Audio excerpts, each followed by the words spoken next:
আজকে একটা আমার ঠাকুমার রান্না করা রেসিপি নিয়ে চলে এসেছি। ইনফ্যাক্ট দুটো রেসিপি খুব সুন্দর। লাউ পাতাগুলোকে ভিজিয়ে আমি শুকিয়ে রেখেছিলাম। একটা গামলার মধ্যে হলুদ আর একটু নুন গুলিয়ে নিয়ে সেই জলটা লাউ পাতার মধ্যে দিয়ে দিয়েছিলাম, যাতে ভালো করে জলটার মধ্যে লাউ পাতাগুলো মিশে যায়, কোনো রকম কিছু যাতে না থাকে নোংরা।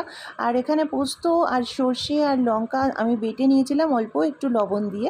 বাটাটা হয়ে যাওয়ার পরে এই বাটাটা, যে আমাদের আগে থেকে একটু চিংড়ি মাছ রাখা ছিল, সেই চিংড়ি মাছের সাথে ভালো করে এই মিশ্রণটাকে মিশিয়ে নিয়েছিলাম। দিয়েছিলাম একটু টক দই আর একটুখানি হলুদ গুঁড়ো, একটুখানি লঙ্কার গুঁড়ো, অল্প একটু নুন দিয়েছিলাম, আর তার সাথে হচ্ছে সর্ষের তেল। এই সব কিছু দিয়ে চিংড়ি মাছটাকে ভালো করে মাখিয়ে নিয়েছিলাম। মাখিয়ে নেওয়ার পরে এই মিশ্রণটাকে, লাউ পাতাটাকে পরিষ্কার করে নিয়ে সেই লাউ পাতার মধ্যে এই মিশ্রণটাকে দিয়ে লাউ পাতাটাকে ভালো করে সুতো দিয়ে জড়িয়ে নিয়েছিলাম।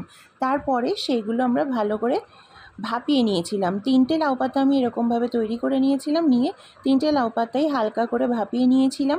আর এরপরে লাউ শাকগুলোকেও আমরা কুচি কুচি করে কেটে নিয়েছিলাম। দেখো এখানে লাউ পাতাটা কীভাবে আমরা চিংড়ি দিয়ে আমি পাকিয়ে রেখেছিলাম সেইটা একটু দেখিয়ে দিচ্ছি রে। এখানে এই লাউ পাতা দুটো নিয়েছিলাম, কারণ পাতাগুলো একটু ফুটো ফুটো ছিল, তো সেই জন্য দুটো নিয়েছিলাম, যাতে কোনো রকমভাবে চিংড়ি মাছের এই পুরটা বেরিয়ে না যায়, বা এই আদার এই পেস্টটা যাতে কোনোভাবেই বেরিয়ে না যায়। সেই তার ওপরে একটা লঙ্কা দিয়ে দিয়েছিলাম, দিয়ে এই লাউ পাতাগুলোকে ভালো করে মুড়িয়ে নিয়েছিলাম। আর তারপরে সুতো দিয়ে ভালো করে পাকিয়ে নিয়েছিলাম। সুতো দিয়ে পাকিয়ে নেওয়ার পরে এটা আমি একটা এইভাবে রেডি করে রেখেছিলাম। এইরকমভাবেই আমি আরও 3টে রেডি করে নিয়েছিলাম, একটা আমার, একটা হাজব্যান্ডের, আর একটা আমার ছেলের জন্য। এই একটা জিনিস দিয়েই পুরো এক থালা ভাত খাওয়া হয়ে যায়। এখানেই 3টে আমার রেডি করা হয়ে গেছে। এবার এগুলো আমি ভাপিয়ে নেব। এরপরে আমি একটু পেঁয়াজ রসুন কেটে নিলাম। পেঁয়াজ রসুন আর একটুখানি কালো জিরে আর গোটা লঙ্কা, শুকনো লঙ্কা এখানে আমি ভেজে আগে থেকেই রেখেছিলাম। কালো জিরে রসুন ভাজা ভাজা করা হয়ে গেলে পেঁয়াজগুলোকে দিয়ে দিয়েছি।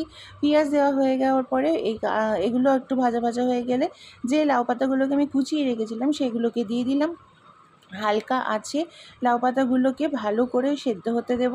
ভালো করে সেদ্ধ করা হয়ে যাওয়ার পরে সেই লাউ পাতাটাকে আমি শিলনোড়াতে বেটে নিয়েছিলাম। এই লাউ পাতা বাটাটাও খেতে অসাধারণ হয়। বাটা হয়ে গেলে ওই যে শুকনো লঙ্কাটা আমি ভেজে রেখেছিলাম ওইটা দিয়ে একটু মেখে নিতে হবে হালকা তেল দিয়ে। এখানে আমার এই ভাপাটা হয়ে গেছে।